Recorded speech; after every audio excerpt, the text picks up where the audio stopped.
Do you want to be ahead of the game for the latest in arts, music, cuisine, and entertainment across the Middle East's most dynamic capital cities? Al Monitor is proud to launch our City Pulse newsletters, focused exclusively on local news, starting in Riyadh, Dubai, Istanbul, and Doha. Each week, our on-the-ground writers in these cities cover the latest cultural happenings and trends, so you have everything you need to know for the best local experiences. To subscribe for free, go to almonitor.com, that's al-monitor.com, and sign up on our newsletter page. Welcome back to the Al Monitor Brief. I'm Adam Lucente. On Tuesday, Al Monitor launched the FutureVerse newsletter.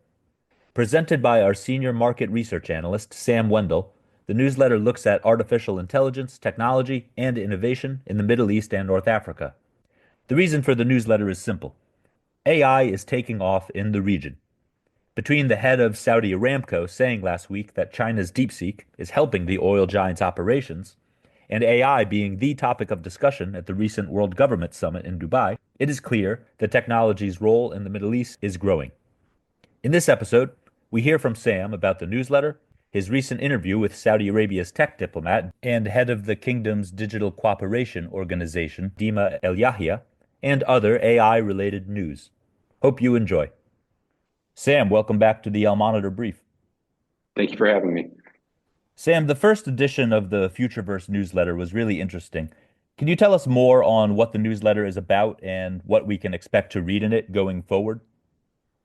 Yeah, well, FutureVerse is Al Monitor's newest newsletter, curated by yours truly, and dedicated to exploring all things AI, tech, and innovation in the Middle East and North Africa. And we're launching this, obviously as transformative technology. For example, like the viral rise of China's DeepSeek is fueling huge changes and also hype in the region, and also at a moment when countries in the Gulf are marshaling their considerable financial firepower to carve out impactful global roles in the industries of the future. So there's a lot happening here, and each week I'll bring readers fresh analysis, data, and key stories to watch alongside exclusive insights from industry leaders.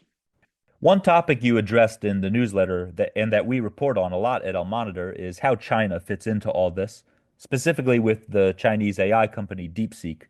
How much of an impact is China's DeepSeek having on AI in the Middle East? Yeah, good question. So DeepSeek, which has really changed the game with its promise of vastly cheaper AI development, has opened up huge possibilities in the Middle East, including for Gulf states that spent 2024 betting big on continued U.S. AI dominance. That said, although DeepSeek has kind of made waves worldwide, we're still trying to gauge how much impact this will ultimately have in the Middle East. But we're getting some early indicators here. For instance, a couple of days ago, the CEO of Saudi Aramco said that DeepSeek's AI is making a big difference in the oil giant's operations. He didn't go into many details here, but that's a notable admission. And, it serves as an example of how DeepSeek is becoming a part of the regional tech playing, or, is changing the regional tech playing field, I should say. And we will likely see more clues here in the coming weeks and months. So that's definitely something we're going to be monitoring. I also want to highlight your recent interview with Saudi tech diplomat and head of the kingdom's digital cooperation organization, Dima El Yahya. What were your main takeaways from the interview, and what did we learn from her about the Saudi AI push? Yeah, my interview with the Secretary General, the DCO, it covered a lot of ground, but the big storyline was how her work is positioning this Saudi-led intergovernmental organization as, in her own words, as a neutral haven for emerging economies that are navigating this global tech race between the U.S. and China. DCO was founded in 2020 and has 16 members, across the Middle East, Africa, Europe, and Asia. And they're all looking for ways to kind of cooperate on various initiatives to boost their digital economies.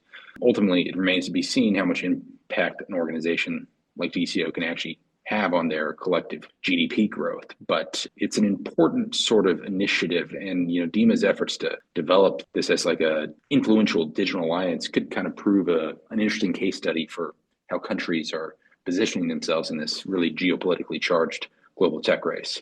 And at the same time, DCO is also an example of how Saudi Arabia is trying to rally support around its tech and AI leadership, which is coming at a moment when there's increasing competition with the neighboring UAE in a number of these areas. Don't go anywhere. We'll be back with Sam Wendell after this short break. Today's transformation of the Middle East is at the center of global geopolitics. Whether you're an analyst, diplomat, executive, or academic, you need the best reporting and analysis to understand what's really happening on the ground and what it means for the world. Al Monitor is the award-winning independent leader in Middle East news. From Riyadh to Beirut, Abu Dhabi to Doha, and Baghdad to Tehran, our team of over 100 expert journalists report daily on the top stories driving the regional trends. Download our mobile app and subscribe to Al Monitor to follow what leaders and decision makers are reading every day. Go to almonitor.com, that's AL-MONITOR.com, and use promo code POD25, POD25, for a discount. Okay, we're back.